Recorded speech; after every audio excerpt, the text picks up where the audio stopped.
अस्सलाम वालेकुम। आज हम स्टार्ट करने वाले हैं सेल बायोकेमिस्ट्री के बारे में। हम सबको पता है कि जो हमारी बॉडी में जितने भी केमिकल रिएक्शंस होते हैं वो हम बायोकेमिस्ट्री में पढ़ते हैं। हम पहले हमेशा केमिस्ट्री पढ़ते आ रहे हैं। हमारे एफएससी लेवल से हमारे मैट्रिक में हमने केमिस्ट्री पढ़ी है। तो केमिस्ट्री में हम डिफरेंट एलिमेंट्स के बारे में पढ़ते हैं। तो उन एलिमेंट्स में कुछ ऐसे एलिमेंट्स होते हैं जो हमारी बॉडी में होते हैं और वो बहुत एसेंशियल होते हैं, हमारे लिए बहुत ज़रूरी होते हैं। तो बेसिकली जो बायोकेमिस्ट्री है ना, इसमें हम पढ़ते क्या हैं, इसमें हम ह्यूमन बॉडी के बारे में पढ़ते हैं, हम किसी ऑर्गेनिज्म के बारे में पढ़ते हैं या किसी ऑर्गन के बारे में पढ़ते हैं। उसमें जो केमिकल रिएक्शन हो रहे हैं उसे हम उसकी मॉलिक्यूलर लेवल तक पढ़ते हैं, और उसमें जितने भी केमिकल रिएक्शन वगैरह होते हैं वो सब हम पढ़ते हैं बायोकेमिस्ट्री में। ठीक है। सो बायोकेमिस्ट्री सुनते ही हमारे जहन में केमिस्ट्री आती है, और जैसे ही केमिस्ट्री का नाम आता है तो हमारे जहन में एलिमेंट्स आते हैं, क्योंकि पीरियोडिक टेबल पढ़ के हम सबका तो दिमाग ख़राब हो चुका है। तो जो कुछ एलिमेंट्स हम यहाँ भी पढ़ेंगे बायोकेमिस्ट्री में, लेकिन डोंट वरी, हम सारे नहीं पढ़ेंगे। तो यहाँ यहाँ जब केमिस्ट्री की बात आएगी तो थोड़ी केमिस्ट्री तो चलेगी।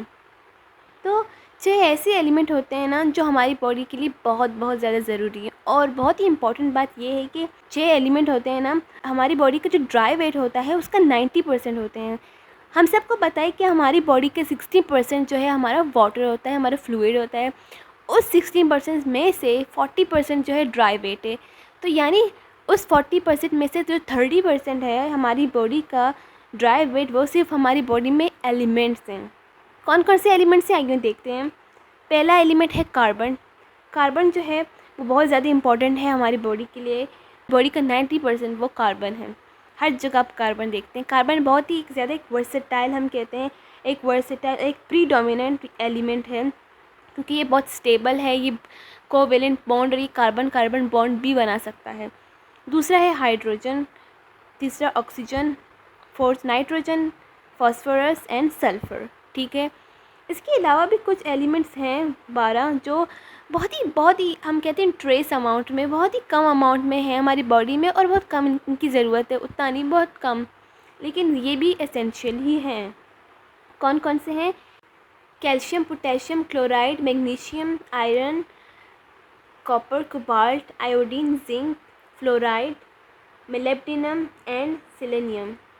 तो ये हमारी बॉडी में भी इम्पॉर्टेंट है, ये एलिमेंट भी इम्पॉर्टेंट है, लेकिन बहुत ही कम तादाद में, हम कहते हैं बहुत ही ट्रेस अमाउंट में। ठीक है। अगर हम बेसिक लाइफ के बारे में पढ़ें तो हमारे कुछ साइंटिस्ट ऐसे हैं, उन्हें ये लगता है कि जो इंसान है वो बेसिकली बना है एक बैक्टीरिया से। पहले वो बैक्टीरिया मॉडिफाई होते होते इंसान बन जाते। कुछ साइंटिस्ट ये इस बात पे बिलीव रखते हैं। ठीक है।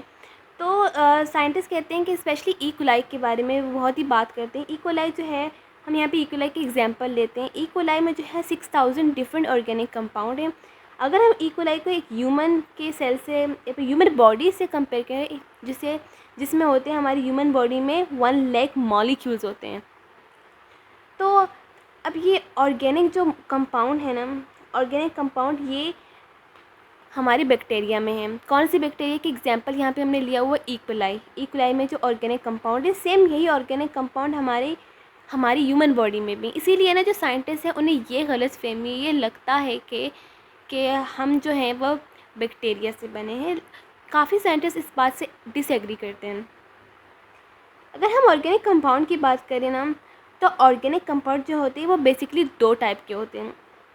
एक तो होता है हमारा हम उसे कहते हैं मोनोमेरिक यूनिट, जो कहते हैं, जिसे हम कहते हैं बहुत ही छोटा होता है, बिल्डिंग ब्लॉक कहते हैं। फिर उसी मोनोमेरिक का, उसी बिल्डिंग ब्लॉक का फिर हम कहते हैं उसका एक कॉम्प्लेक्स बायोमोलिक्यूल होता है, जिसे हम कहते हैं या फिर वो पॉलीमर होता है उसका।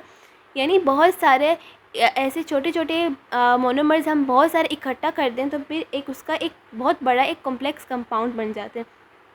हम यहाँ पे एक बेसिक एग्जांपल लेते हैं। फॉर एग्जांपल, अगर हम एक सेल ने हमारी बॉडी में सेल जिसे हम कहते हैं वो हमारी बॉडी का सेल जो है बिल्डिंग यूनिट है। ठीक है। हम बहुत सारे सेल एक साथ करते हैं तो क्या बनता है? टिश्यू बनता है।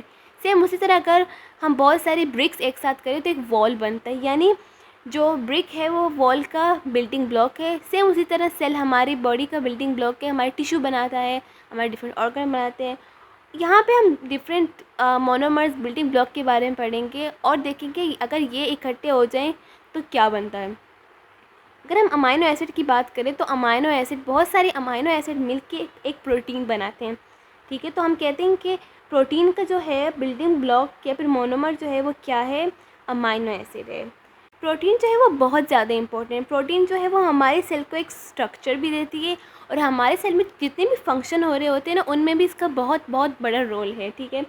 अब जैसे कि हमारे सेल मेम्ब्रेन की बात करें, लिपिड बाइलेयर की बात करें, तो वहाँ पे हमारी दो किस्म की बहुत ज़्यादा इंपॉर्टेंट प्रोटीन मौजूद है। एक होता है पेरिफेरल प्रोटीन, एक इंटीग्रल प्रोटीन होता है, और ये दोनों बहुत ही इम्पॉर्टेंट है। ये हमारे जो लिपिड बाइलेयर है, हमारे सेल मेम्ब्रेन है, वहाँ पे मौजूद है। ये हमारे सेल को एक स्ट्रक्चर दे रहे हैं, और जो ये हमारे इंटीग्रल और पेरिफेरल प्रोटीन है, ये अपना एक फ़ंक्शन भी परफॉर्म कर रहे हैं। तो इसीलिए हम कहते हैं जो प्रोटीन है वो स्ट्रक्चर और फंक्शन, सेल के स्ट्रक्चर और फंक्शन के लिए बहुत इंपॉर्टेंट है।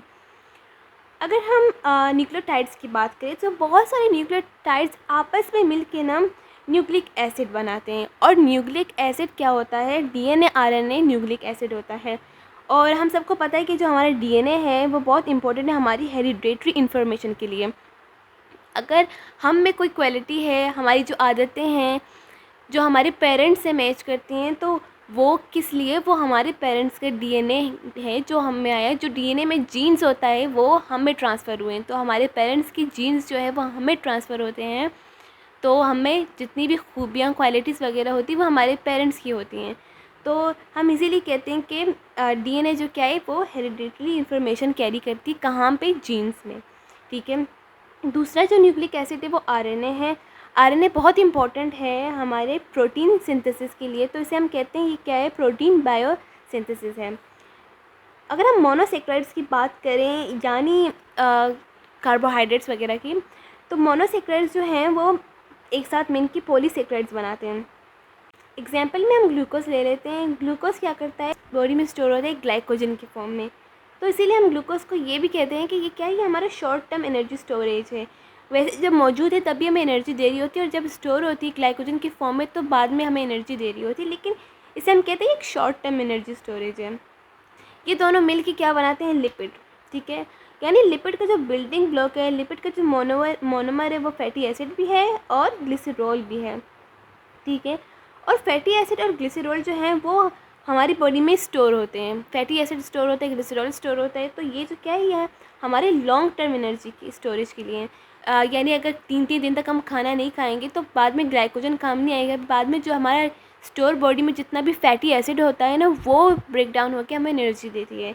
और दूसरी बात जो है, ये लिपिड जो है ये इंपॉर्टेंट है हमारे सेल स्ट्रक्चर के लिए। कहाँ, लिपिड बाइलेयर, हमारा जो पूरा सेल मेम्ब्रेन है वो लिपिड से ही बना हुआ है। चलिए जी, अब कंपेयर करते हैं हमारे बैक्टीरियल सेल को हमारे ह्यूमन, एनिमल या फिर प्लांट सेल से। हम कंपेयर करते हैं कि इन दोनों में आखिर डिफरेंस क्या है। सबसे पहले चलिए ये देखते हैं कि जो हमारा बैक्टीरियल सेल है, जिसे हम क्या कहते हैं, उसे हम कहते हैं प्रोकैरियोट्स। और जो हमारा सेल है, या फिर एनिमल, किसी जानवर का सेल ले रही है, किसी प्लांट का सेल ले लें, तो इन सब को हम कहते हैं, हम सब के सेल को हम कहते हैं कि ये यूकैरियोट्स हैं। प्रोकैरियोट क्यों कहते हैं, प्रोकैरियोट का मतलब ये है before nucleus. Pro mean before and karyote means nucleus. और जो यूकैरियोट है हम इसे कहते हैं true nucleus. Eu mean true, karyotes mean nucleus. तो जो हमारा प्रोकैरियोटिक सेल है उसमें न्यूक्लियस नहीं होता, और जो यूकैरियोटिक सेल होता है उसमें न्यूक्लियस होता है। न्यूक्लियस के अलावा भी काफ़ी चीज़ें होती हैं, आइए डिटेल में पढ़ते हैं। अगर हम हमारे प्रोकैरियोटिक सेल को देखें ना, तो इसमें डीएनए होता है, सिर्फ डीएनए होता है, और लेकिन डीएनए में हिस्टोन प्रोटीन नहीं होता। इसीलिए हमारा इसका जो डीएनए है, जो प्रोकैरियोट का डीएनए है, आप उसको देखें, ये कॉइल्ड होते हैं, सर्कुलर, गोल गोल सा होता है, क्योंकि ना हमारा जो डीएनए है वो इससे हेलिक्स इसका शेप होता है। इसके अंदर हिस्टोन प्रोटीन होते हैं जो इसको शेप दे रहा होता है, मज़े से इसको पकड़ रहा होता है। लेकिन जो प्रोकैरियोट है ना, इसके जो डीएनए में ना हिस्टोन प्रोटीन नहीं होते, इसीलिए इसका शेप इस तरह है। इस तरह ऐसा लगता है डीनेचर्ड हुआ है। तो इसमें इस बेचारे के पास तो बहुत कम चीज़ें हैं, लेकिन बेचारा तो बिल्कुल भी नहीं है, ये इतनी बीमारियां फैला रहा है।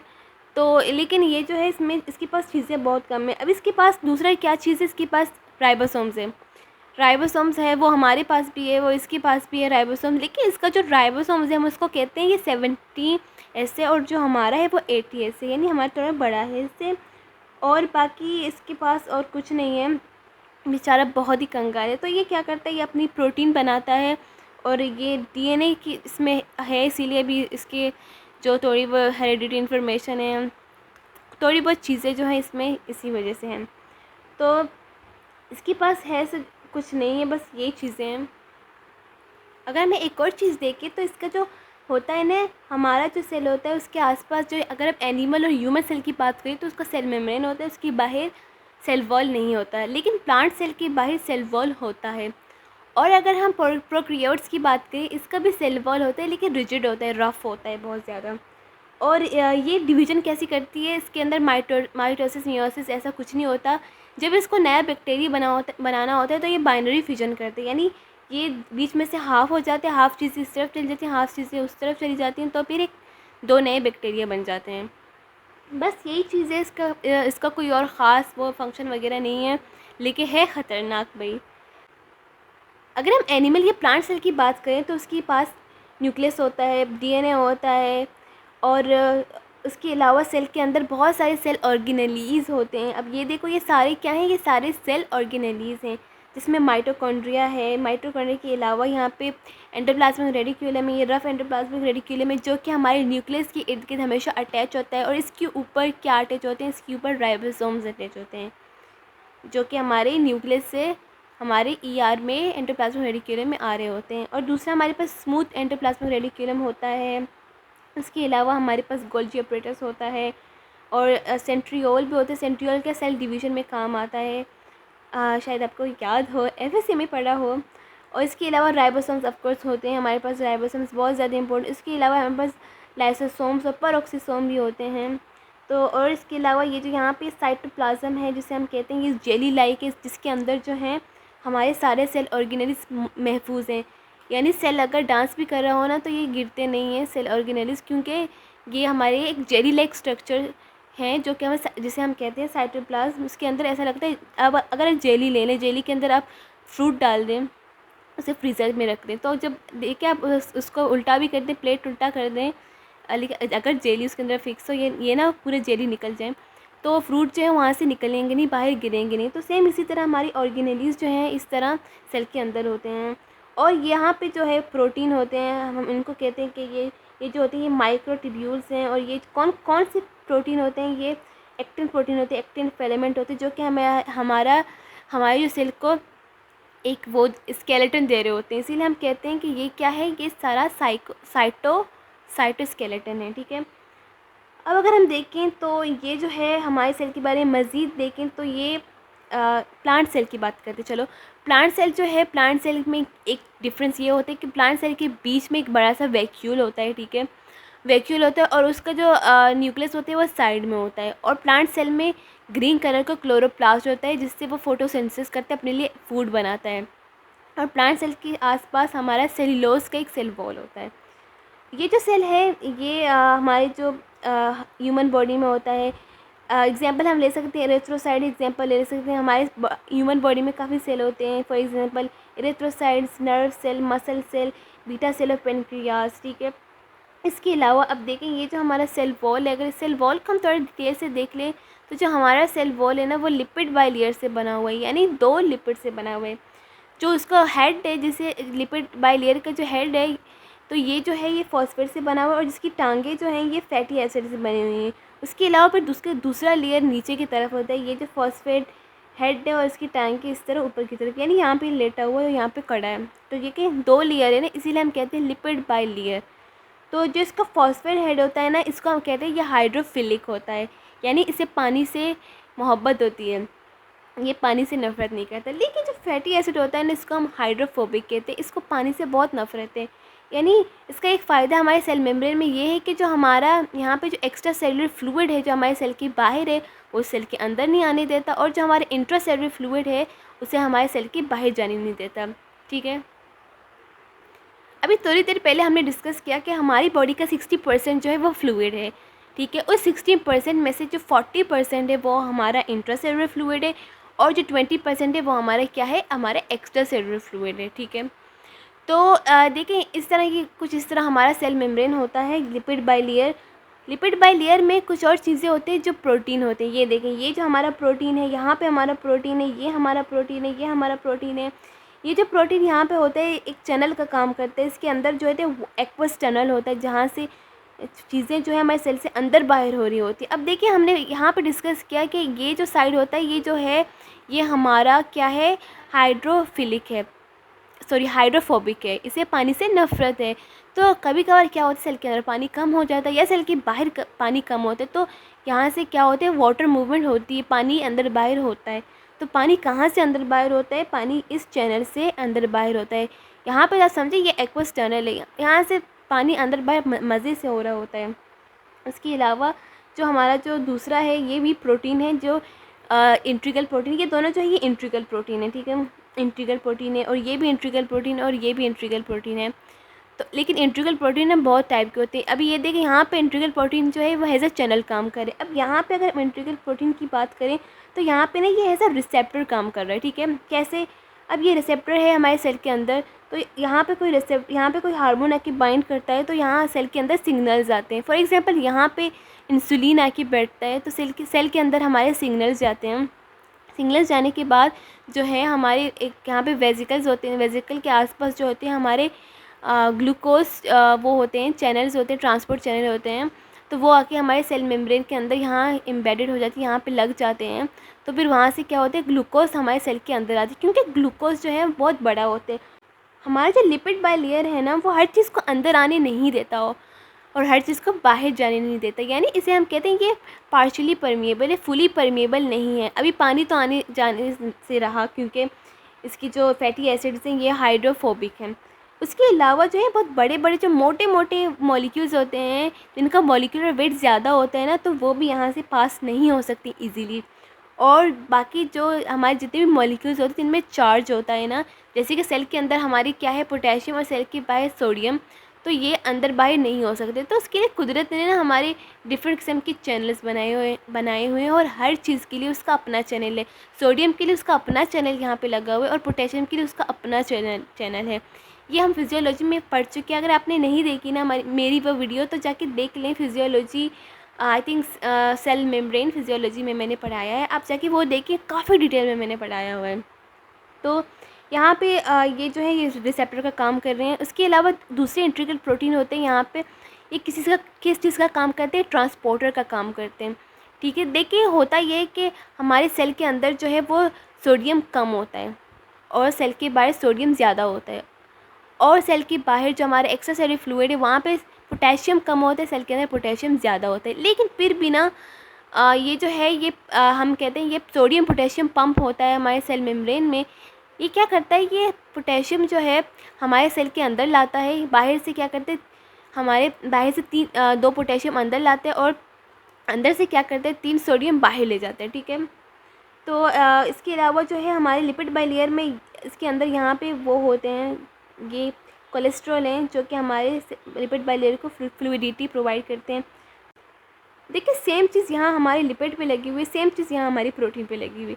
जो ये सेम चीज़ हमारे यहाँ लिपिड पे लगी हुई ये क्या है, ये कार्बोहाइड्रेट है, और यहाँ भी लगी हुई ये भी कार्बोहाइड्रेट है। जो कार्बोहाइड्रेट हमारे लिपिड पे लगी हुई तो हम इसे कहते हैं ये ग्लाइकोलिपिड है, और जो यहाँ पे हमारी प्रोटीन में लगी हुई इसे हम कहते हैं ग्लाइकोप्रोटीन। यानी देखें कार्बोहाइड्रेट कितना कम है, कार्बोहाइड्रेट बहुत ज़्यादा कम है यहाँ पे। उसके अलावा हमारे सेल में डिफरेंट ट्रांसपोर्ट्स होते हैं जो कि सिंपल डिफ्यूजन होते हैं, फैसिलिटेटेड डिफ्यूजन होते हैं, एक्टिव ट्रांसपोर्ट भी होते हैं। तो अगर हम सिंपल डिफ्यूजन की बात करें तो सिंपल डिफ्यूजन में होता क्या है, जो चीज़ें हमारे लिपिड बाई लेयर से पास हो सकती हैं। फॉर एग्जांपल अगर हम ऑक्सीजन की बात करें तो ऑक्सीजन जो है हमारे सेल के अंदर कम है, सेल के बाहर ज़्यादा है। तो सेल के बाहर से ऑक्सीजन जो है हमारे सेल के अंदर आ रही होती है, यानी from high concentration gradient to low concentration gradient आ रही होती है हमारे सेल के अंदर। तो जैसे ऑक्सीजन हमारे सेल के अंदर आ रही होती है तो हम कहते हैं कि ऑक्सीजन क्या हो रही है, हमारे सेल के अंदर डिफ्यूज़ हो रही है, और इसे हम क्या कहते हैं सिंपल डिफ्यूजन, क्योंकि इसके लिए ना किसी एटीपी की ज़रूरत हो रही है और ना किसी हमें दूसरे मीडियम की ज़रूरत हो रही है। हमारा जो ऑक्सीजन है वो हमारे लिपिड बाइलेयर से ही आ रहा है। सेम उसी तरह हमारे सेल के अंदर कार्बन डाइऑक्साइड बहुत ज़्यादा होता है और हमारे सेल के बाहर कार्बन डाइऑक्साइड बहुत कम होता है। तो कार्बन डाइऑक्साइड को हमारे सेल्स के अंदर से बाहर जाने के लिए किसी चीज़ की ज़रूरत नहीं होती, वो हमारे लिपिड बाइलेयर से इजीली पास हो सकता है। तो इसीलिए हम कहते हैं ये भी क्या है, ये सिंपल डिफ्यूजन है। तो ये देखें ये क्या है, ये सिंपल डिफ्यूजन है हमारा। दूसरा जो होता है हमारा फैसिलिटेटेड डिफ्यूजन होता है। फैसिलिटेटेड डिफ्यूजन में भी यही होता है कि सेल के बाहर चीज़ें अगर हमारी ज़्यादा हुए सेल के अंदर कम हुए तो यानी from high concentration gradient to low concentration gradient उन्हें आना होता है। उन्हें किसी एटीपी किसी एनर्जी की ज़रूरत नहीं होती, लेकिन होता ये कि वो बहुत मोटे बड़े होते हैं तो उन्हें चैनल्स की ज़रूरत होती है। जैसे यहाँ पे मैंने आपको एग्जांपल दिया कि इंसुलिन आके यहाँ पे अटैच होता है, तभी यहाँ पे क्या ग्लूकोज चैनल्स आते हैं सेल के अंदर से, वेजिकल के साथ आते हैं, तो यहाँ पे लग जाते हैं, फिर ग्लूकोज अंदर आते हैं। क्यों? क्योंकि ग्लूकोज बहुत बड़ा है ना, ग्लूकोज बहुत मोटा है, वो हमारे लिपिड बाइलेयर से इजीली पास नहीं हो सकता। बाहर ग्लूकोज ज़्यादा, अंदर ग्लूकोज कम, तो इसलिए हम कहते हैं ये जो है ये डिफ्यूजन ही हो रहा है। लेकिन डिफ्यूजन किसी चीज़ के थ्रू हो रहा है, किसी चैनल के थ्रू हो रहा है, सिंपल हमारे लिपिड बाइलेयर से नहीं अंदर जा रहा है। तो इसीलिए हम कहते हैं कि ये फैसिलिटेटेड डिफ्यूजन है, क्योंकि इसको एक फैसिलिटी की ज़रूरत है। दूसरा जो होता है हमारा, अच्छा ये जो है ना सिंपल डिफ्यूजन और फैसिलिटेटेड डिफ्यूजन, ये है पैसिव ट्रांसपोर्ट, क्योंकि इनमें किसी एनर्जी की ज़रूरत नहीं हो रही। लेकिन हम सब ने पढ़ा होगा एक्टिव ट्रांसपोर्ट के बारे में, जो होता है ट्रांसपोर्ट जो हो रहा होता है, लेकिन उसमें क्या होता है एटीपी की ज़रूरत होती है। तो हमारे जो लिपिड बाइलेयर है ना, उसमें ये जो ट्रांसपोर्टर है जिसकी हमने बात की अभी थोड़ी देर पहले, जिसे हम कहते हैं सोडियम पोटेशियम पंप, ये क्या कर रहा हो रहा है, सोडियम जो है सेल से बाहर निकाल रहा होता है और पोटेशियम सेल के अंदर ला रहा होता है। ठीक है, तो ये जो है ये एक ये जो एक पंप है और ये प्रोटीन से बना हुआ है। तो ये क्या कर रहा है, इसके पास यहाँ पे एक एंजाइम लगा होता है, जो एंजाइम का नाम होता है सोडियम पोटेशियम एटीपेज, जो कि क्या करता है, वो एटीपी को तोड़ता है उसको एडीपी और फॉस्फेट में कन्वर्ट करता है। तो जैसी एटीपी टूटती है ना, तो एनर्जी रिलीज़ होती है, तो ये पंप अपना काम करते हैं। तो यानी एटीपी की ज़रूरत हो रही है, तो इसीलिए हम कहते हैं ये क्या है, ये एक्टिव ट्रांसपोर्ट है। लेकिन इसे हम कहते हैं प्राइमरी एक्टिव ट्रांसपोर्ट, क्योंकि इसके अलावा ना एक और यहाँ पे ट्रांसपोर्ट होता है हमारे सेल के अंदर, जिसे हम कहते हैं SGLT, glucose sodium glucose link transporter. ये क्या करता है, ये हमारे सेल के बाहर में से ना सोडियम और ग्लूकोज सेल के अंदर लाता है, लेकिन अपनी एनर्जी यूज़ नहीं करता, ये इस पंप की एनर्जी यूज़ करता है। तो इसीलिए हम कहते हैं ये क्या है, ये सेकेंडरी एक्टिव ट्रांसपोर्ट है। ये सब जो है ना मैं ऑलरेडी पढ़ा चुकी बहुत डिटेल में। अगर आपको कुछ समझ नहीं आया यहाँ पे, तो प्लीज़ आप जाके चेक करें मेरे वीडियोज़ फिजियोलॉजी में, मैंने वो फिजियोलॉजी के सेक्शन में डाले हुए हैं। एक तो है glucose transport across the membrane, उसमें मैंने काफ़ी डिटेल में समझाया है कि कैसे डिफरेंट ट्रांसपोर्टर के थ्रू ग्लूकोज जो है हमारे सेल के अंदर आता है। और दूसरा जो है transport mechanism of cell membrane, उसमें काफ़ी डिटेल में मैंने ये सारा लिपिड बाइलेयर ये सब समझाया हुआ है। ठीक है, देखिए हमने पढ़ लिया प्रोटीन कार्बोहाइड्रेट लिपिड के बारे में। अब देखते हैं हमारी बॉडी में ये होता कितना है। अगर हम कोई बंदा या बंदी लें जिसका वज़न है 65 kg, तो उसमें जो पानी होगा ना, उसमें पानी 61% होगा। देखिए हमने कहा कि 60% फ्लूइड होता है, लेकिन अगर हम बहुत एक्यूरेट वैल्यू लेना तो वो 61.6% होता है। हमारे टोटल बॉडी वेट में से 61.6% हमारा वाटर होता है और 70% जो है हमारा प्रोटीन होता है। 70% बॉडी हमारा प्रोटीन होता है, यानी 65 kg में से 11 kg जो है वो हमारा प्रोटीन होता है, जिसमें 11 kg इस बंदे की बॉडी में उसका क्या होगा, मसल होगा।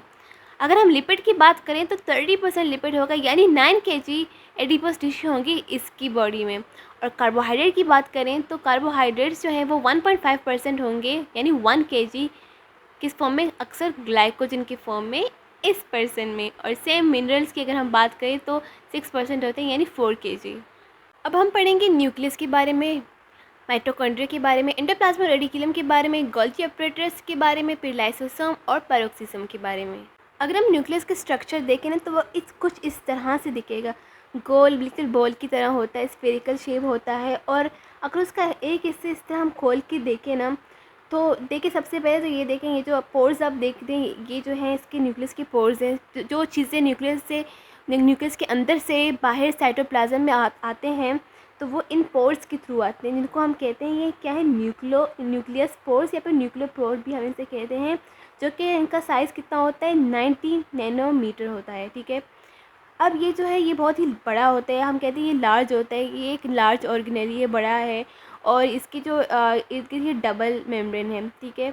एक मेम्ब्रेन तो ये है ना, इसको हम कहते हैं। दूसरा पता है मेम्ब्रेन क्या कौन सा होता है, इसके साथ ना इस तरह एक और चीज़ लगी होती है जिसकी वजह से हम कहते हैं कि उसका दूसरा मेम्ब्रेन है, क्योंकि आप इसकी कोई एचडी पिक्चर इमेज वगैरह देखिए तो आपको ऐसा लगेगा कि इसकी दो मेम्ब्रेन है। दूसरा वो एक्चुअली वो होता क्या है, वो रफ एंडोप्लाज्मिक रेटिक्यूलम होता है।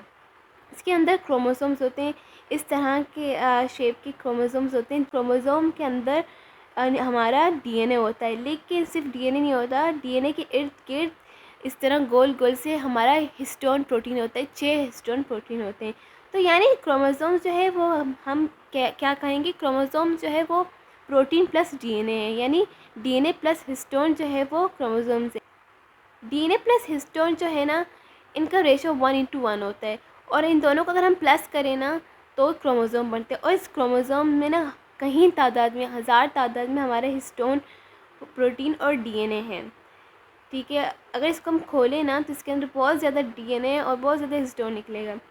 और ये जो है ये आप देख रहे हैं कि ये इनके इर्द गिर्द जो बना हुआ है न्यूक्लियर की, तो हम इसे कहते हैं कि क्या है, ये न्यूक्लियर एनवेलप है। और इसके अलावा हमारे न्यूक्लियस के अंदर एंजाइम होते हैं। कौन कौन से एंजाइम होते हैं, हमारा डीएनए पॉलीमरेज और आरएनए पॉलीमरेज होता है, जो कि हमारा डीएनए जब रेप्लिकेट हो रहा होता है या फिर हमारा आरएनए ट्रांसलेट हो रहा होता है तब ये ही करवाते, यही काम आते हैं। इसके बाद हमारी माइटोकॉन्ड्रिया को देखते हैं, जिसे जिसे हम कहते हैं कि वो क्या है, power house of the cell है, क्योंकि इसके अंदर जो इलेक्ट्रॉन ट्रांसपोर्ट चेन होता है उसके ज़रिए क्या बनता है, उसके ज़रिए हमारा एटीपी बनता है। और अब हम सबको पता है कि एटीपी जो है हमारा एनर्जी सोर्स है, और एटीपी की वजह से हमें ताकत मिलती है। तो ये जो है हमें इसे power house of the cell क्यों कहते हैं, क्योंकि मेनली ये क्या बनाता है, ये एटीपी बनाता है। और एक सेल के अंदर टोटल जो है तकरीबन 2000 माइटोकॉन्ड्रिया होते हैं, स्पेशली उन सेल में जहाँ हमें एटीपी की ज़्यादा ज़रूरत होती है, ठीक है। अगर हम मसल सेल की एग्जांपल लें तो वहाँ पे बहुत ज़्यादा ये माइटोकॉन्ड्रिया मौजूद होता है। माइटोकॉन्ड्रिया का ना ये अपना डीएनए होता है। ये देखें माइटोकॉन्ड्रिया की जो यहाँ पे ये जो है मेम्ब्रेन है, अच्छा ये जो है इसका पहला मेम्ब्रेन है, इसके हम कहते हैं ये डबल मेम्ब्रेन होता है। ये आउटर मेम्ब्रेन है और इसका ये इनर मेम्ब्रेन है। इनर मेम्ब्रेन को हम कहते हैं क्रिस्टिया। और ये जो यहाँ पे देखिए यहाँ पे फोल्ड्स बने होते हैं, इनर मेम्ब्रेन ने ऐसे फोल्ड्स बनाए होते हैं। क्यों फोल्ड्स बनाए होते हैं, ताकि ना ज़्यादा सरफेस एरिया इनका हो, ज़्यादा से ज़्यादा जगह ले सकें। और इसके अंदर जो है पानी होता है, फ्लूइड होता है, जिसे हम कहते हैं मैट्रिक्स, ठीक है, मैट्रिक्स कहते हैं। और मैट्रिक्स के अलावा हम इसे माइटोसोल भी कहते हैं। माइटोकॉन्ड्रिया का जो पानी होता है हम उसे कहते हैं माइटोसोल। अब इस पानी के अंदर चीज़ें होती हैं, इस पानी के अंदर क्या होता है, इस पानी के अंदर इसका अपना डीएनए होता है, इसका अपना राइबोसोम होता है, यानी ये अपना प्रोटीन खुद बनाता है। कैसे, हम सबको पता है जो प्रोटीन वैसे बनाता तो प्रोटीन को राइबोसोम्स ही है ना, हम सबको पता है। लेकिन प्रोटीन का जो इन्फॉर्मेशन है, ऑर्डर जो है वो डीएनए से आता है। जब तक डीएनए ऑर्डर ना दें, डीएनए आरएनए को भेजता है तो ये सारा प्रोसेस होता है, प्रोटीन बनता है, प्रोटीन सिंथेसिस होता है। तो यानी ये जो है माइटोकॉन्ड्रिया, इसकी जो एटीपी प्रोडक्शन वगैरह, ये इसका काम शाम वगैरह ये डिस्टर्ब ना हो, इसीलिए कुदरत ने इसको इसका अपना डीएनए, इसका अपना आरएनए दिया हुआ है। ये अपनी ज़िंदगी ना मज़े से ऐसे अकेले गुजार रहे हैं, इसको ना ज़्यादा उस न्यूक्लियस की ज़रूरत नहीं है। बाकी जितने भी ऑर्गेनेलीज हैं उन्हें ना न्यूक्लियस की मिन्नत मसाजत करनी होती है ताकि उनका कोई काम बन सके, लेकिन ये जो ये मज़े में अपनी ज़िंदगी जी रहा है। तो इसके अंदर बहुत सारे एंजाइम होते हैं, ठीक है। और ये एंजाइम जो हमारे माइटोकॉन्ड्रिया के अंदर जो एंजाइम होते हैं ना, वो हमारे हीम और यूरिया प्रोडक्शन में भी काफ़ी काम आते हैं। तो ये इसकी जो एंजाइम है ये एनर्जी मेटाबॉलिज्म में भी काफ़ी काम आती है। फॉर एग्जांपल जो हमारे जो कार्बोहाइड्रेट लिपिड्स हैं, कार्बोहाइड्रेट हो गया, लिपिड हो गया, इनको जो तोड़ने में ये बड़ा काम आता है। चलिए जी, अब देखते हैं हमारे एंडोप्लाज्मिक रेटिक्यूलम को। एंडोप्लाज्मिक रेटिक्यूलम जो होता है मेनली दो तरह का होता है। एक होता है जिसे हम कहते हैं रफ एंडोप्लाज्मिक रेटिक्यूलम, जिसे हम कहते हैं RER, और दूसरा जो होता है हमारा स्मूथ एंडोप्लाज्मिक रेटिक्यूलम होता है, जिसे हम SER कहते हैं। ये देखिए ये हमारा SER है और ये हमारा RER है। जो हमारा RER होता है ना, वो रफ़ क्यों होता है, क्योंकि उसके ऊपर छोटे छोटे राइबोसोम्स लगे होते हैं। और ये राइबोसोम्स जो होते हैं, ये देखें ये न्यूक्लियस के पास होता है। ये राइबोसोम जो होते हैं ये यहाँ बाहर इसीलिए होते हैं क्योंकि अभी यहाँ से ना न्यूक्लियस के अंदर से आरएनए आता है, आरएनए आके अंदर आरएनए आके मैसेज देता है राइबोसोम को कि मैसेंजर आरएनए आता है। तो मैसेंजर आरएनए मैसेज देता है, हुक्म देता है हमारे उसको राइबोसोम्स के वो बनाएं, प्रोटीन बनाएं, ठीक है। तो प्रोटीन बनाएं तो ऐसे है ना प्रोटीन बनते हैं। तो इसीलिए न्यूक्लियस के पास है, क्योंकि इसको बहुत ज़्यादा प्रोटीन बनाना होता है। तो जैसे ही न्यूक्लियस के पास है इजीली जो है मैसेज आ रहा होता है, मैसेज आने के लिए ज़्यादा दूर भागना नहीं पड़ता, मोस्टली ऐसा होता है। अच्छा, ये जो है हमारा रफ एंडोप्लाज्मिक रेडिक्यूलम में, देखें इसको हम कहते हैं कि इसने ना ये सिस्टर्नी बनाए हुए, ये देखिए बहुत सारे सिस्टर्नी बनाए हुए हैं रफ एंडोप्लाज्मिक रेडिक्यूलम में। और ये जो हमारे स्मूथ एंडोप्लाज्मिक रेडिक्यूलम में हम कहते हैं इसने एक पेरिफेरल शीट बनाया हुआ है। देखिए इस तरह इसके सिलेंडर बने हुए राउंड राउंड राउंड, ठीक है। अब इन दोनों का काम थोड़ा थोड़ा डिफरेंट है। अब ये जो है ये प्रोटीन बनाते हैं, लेकिन ये जो है हमारा स्मूथ एंडोप्लाज्मिक रेडिक्यूलम में ये प्रोटीन नहीं बनाता। ये क्या बनाता है, ये लिपिड बनाता है। ये हमारे लिपिड सिंथेसिस में काम आता है। तो कौन कौन से लिपिड बनाते हैं, ट्राइग्लिसराइड बनाते हैं, फॉस्फेट लिपिड बनाता है। और इसके अलावा जो है ना बहुत इसका एक इम्पॉर्टेंट काम ये है, अब देखिए ये हमारे लिवर में बहुत ज़्यादा होता है। क्या होता है, हम बहुत ज़्यादा मेडिसिन खा लेते हैं। अब देखिए हम जितने भी मेडिसिन खाते हैं, फॉर एग्जांपल हम मल्टीविटामिन ही क्यों ना लें, लेकिन उस मेडिसिन का एक साइड इफ़ेक्ट होता है। तो उस साइड इफ़ेक्ट को ओवरकम करने के लिए जो हमारा ये है एंडोप्लाज्मिक रेडिक्यूलम में, स्मूथ एंडोप्लाज्मिक रेडिक्यूलम में, ये क्या करता है, हमारा जो उसका ड्रग का एक वो है साइड इफ़ेक्ट, उसे कम कर देता है, ठीक है। और जितनी भी जो लोग अल्कोहल लेते हैं, शराब पीते हैं, अब देखें जितना वो शराब पीते हैं काफ़ी हद तक वो सर्वाइव कर लेते हैं। लेकिन एक ऐसा टाइम आता है जब जब उनका हम कहते हैं उसका उनका लिवर ख़राब होगी। क्योंकि लिवर क्यों ख़राब हो जाता है, लिवर में ये जो होता है ना स्मूथ एंडोप्लाज्मिक रेडिक्यूलम, ये फिर अपना काम छोड़ देता है। ज़्यादा काम हम जिसके ऊपर भी डालेंगे वो गिव अप कर देगा ना। तो एक और चीज़ है, ये हमें सप्लाई करती है कैल्शियम से, ठीक है।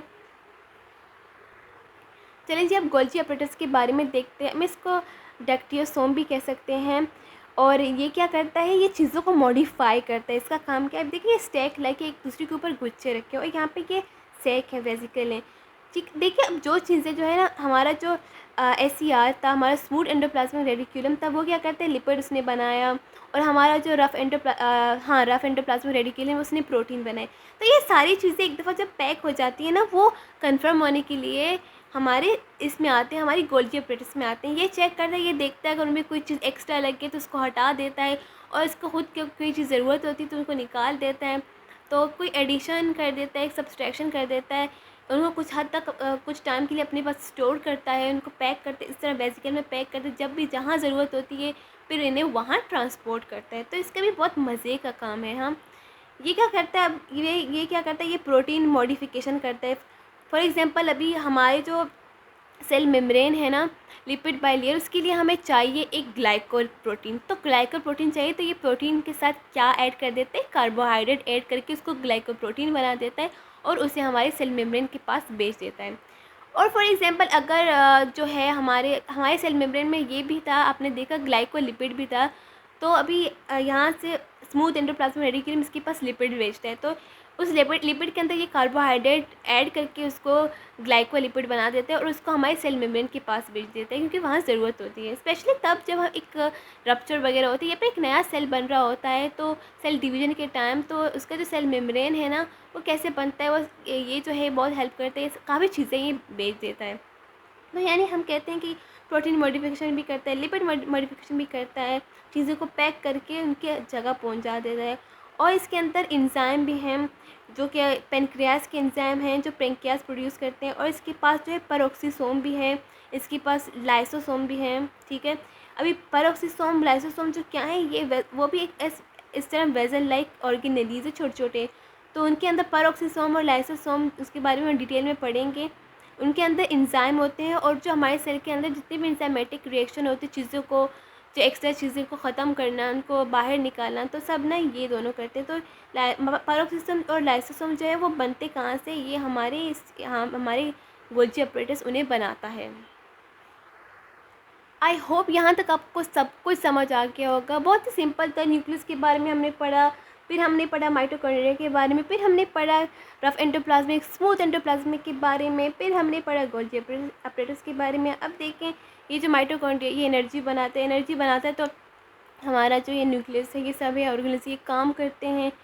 तो ये अभी हुक्म देता है हमारे रफ एंडोप्लाज्मिक रेडिक्यूलम को कि प्रोटीन बनाओ। ये प्रोटीन बना के एक दफ़ा फिर उनको पैक करके यहाँ भेज देता है। सेम उसी तरह जो ये इसको भी ऑर्डर दे रहा होता है, ये जो है हमारा जो न्यूक्लियस है ये हर चीज़ को ऑर्डर दे रहा है, क्योंकि ये बॉस है ना सेल का। तो ये यहाँ से ऑर्डर पास होती है और ये जो क्या करता है, ये लिपिड पैक करके यहाँ भेज देता है। लिपिड यहाँ पे पैक होके आ जाते हैं, प्रोटीन यहाँ पे पैक होके आ जाता है। यहाँ पे फिर मॉडिफिकेशन होती है हमारे लिपिड और प्रोटीन की, वो मज़ीद उनमें एडिशन और सब्सट्रैक्शन होती है। फिर जहाँ जहाँ उनकी ज़रूरत होती है वहाँ भेज दिए जाते हैं। और उनके अलावा जो भी एक्स्ट्रा चीज़ों की ज़रूरत होती है, फॉर एग्ज़ाम्पल पेरोक्सिसोम्स और लाइसोसोम की ज़रूरत होती है हमारे सेल में किस चीज़ के लिए, तोड़फोड़ के लिए, तो वो सारी चीज़ें क्या बनाता है, ये हमारा गोल्गी अपरेटस बनाता है। चलिए जी, अब हम पढ़ते हैं लाइसोसोम्स और पेरोक्सिसोम के बारे में। लाइसोसोम क्या करता है, चीज़ों को हाइड्रोलाइज करता है, और पेरोक्सिसोम चीज़ों को ऑक्सीडाइज करता है। दोनों का काम है डाइजेशन। अब जो लाइसोसोम है ना, उसके अंदर एक हाइड्रोलाइटिक एंजाइम होता है चीज़ों को हाइड्रोलाइज करने के लिए। देखिए, नॉर्मली चीज़ें जो भी एक्स्ट्रा चीज़ें होती हैं, जो वेस्ट होती हैं हमारे सेल के अंदर, उनको तोड़-फोड़ करने के लिए, उनको ख़त्म करने के लिए लाइसोसोम जो है वो काम करते हैं। लेकिन अगर कभी कभार ये एबनॉर्मली काम करें, जैसे कि अगर ये प्रोटीन, लिपिड और कार्बोहाइड्रेट, न्यूक्लिक एसिड, इनका तोड़-फोड़ स्टार्ट कर दें, तो हम कहते हैं कि ये क्या कर रहा है, कॉम्प्लिकेशन आ जाती है ना। तो उसमें होता क्या है कि ये उन चीज़ों को डिस्ट्रॉय करना स्टार्ट कर देता है जिन्हें इसे डिस्ट्रॉय नहीं करना चाहिए। फिर उसके एज अ रिजल्ट आर्थराइटिस होता है, मसल डिजीज़ होता है और एलर्जी होती है। आर्थराइटिस में क्या होता है कि हमारे जो जॉइंट्स हैं ना, वहाँ पे दर्द होता है, वहाँ पे प्रॉब्लम स्टार्ट हो जाती है और मसल वीक हो जाते हैं हमारी। हमें बिन मौसम फ्लू होता है, एलर्जी होता है। हमारे जो पेरोक्सिसोम होते हैं, इसके अंदर एंजाइम होते हैं बहुत डिफरेंट टाइप के। कौन कौन से एंजाइम होते हैं, अगर हम ग्लाइकोजन को तोड़ के फिर से ग्लूकोज में कन्वर्ट कर रहे होते हैं, या फिर हम प्रोटीन को तोड़ रहे होते हैं, या फिर लिपिड को तोड़ रहे होते हैं, तो या फिर आरएनए को, तो उसके लिए ना डिफरेंट एंजाइम होते हैं। जो चीज़ ग्लाइकोजन को तोड़ती है उसे हम कहते हैं अल्फ़ा ग्लाइकोसिडेज, और जो प्रोटीन को तोड़ते हैं हम उसको कहते हैं कैटेपेप्सिन, और जो लिपिड को तोड़ता है हम उसे कहते हैं लाइपेज, और जो आरएनए को तोड़ते हैं हम उसे कहते हैं राइबोन्यूक्लियेज। देखिए, मोस्ट ऑफ द एंजाइम के आखिर में एज लगता है, तो जैसे एज देखते हैं आप समझ जाए एंजाइम है। तो ये ऐसे काम करते हैं, वैसे नॉर्मली काम करते हैं। अगर आप नॉर्मली काम करें तो फिर कॉम्प्लिकेशंस आ जाती हैं। सेम उसी तरह अगर हम पेरोक्सिसोम की बात करें, तो जो हमारा पेरोक्सिसोम है वो क्या करता है, वो एक बहुत ही छोटा, ये माइक्रो बॉडी है, बहुत ही छोटा है, और ये चीज़ों को ऑक्सीडाइज करता है। कैसे, ये जो है इसके अंदर एक एंजाइम होता है जो चीज़ों को कैटेलाइज करता है, ठीक है। और ये हमारी जो, जैसे कि फॉर एग्जांपल हाइड्रोजन पेरोक्सिसोम है, इसके हार्मफुल इफ़ेक्ट भी कम करता है। क्या करते हैं, इसको तोड़ के इसको पानी और ऑक्सीजन में कन्वर्ट करते हैं, यानी हाइड्रोजन और ऑक्सीजन में से कन्वर्ट करते हैं, तो इसका जो हार्मफुल इफेक्ट है वो ख़त्म हो जाते हैं। और जो हमारे ना सेल के अंदर जितने भी बड़े बड़े फैटी एसिड्स चेन है, long fatty acid carbon chain है, तो उनको तोड़ता है, क्योंकि उनकी एक्यूमुलेशन होने से हमारी बॉडी को ख़तरा हो सकता है। और इसके अलावा प्लांट में भी ये होता है। लेकिन अगर ना कहीं जीन्स में मसला हो जाए और पेरोक्सिसोम ना बने, तो एक डिजीज़ होता है, एक डिसऑर्डर होता है जिसे हम कहते हैं पेरोक्सिसोम बायोजेनेसिस डिसऑर्डर।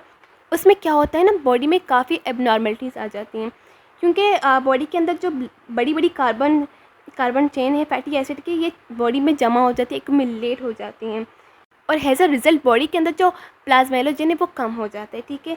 बहुत ज़्यादा सीवियर अगर केस की हम बात करें, तो वो हम उसे कहते हैं कि ज़ेल्वेगर सिंड्रोम हो जाता है। अक्सर छोटे बच्चों में होता है, जो बहुत से छोटे छोटे बच्चे होते हैं उनमें अक्सर हो जाता है ये। तो बहुत ही कॉम्प्लिकेट होता है ये, और जिन पेशेंट में ये सीवियर हो जाता है ना, फिर उनका बचना मुश्किल हो जाता है। वो कम से कम 1 साल तक ज़िंदा रहते हैं, लेकिन उसके बाद फिर उनका सर्वाइव करना बहुत मुश्किल हो जाता है।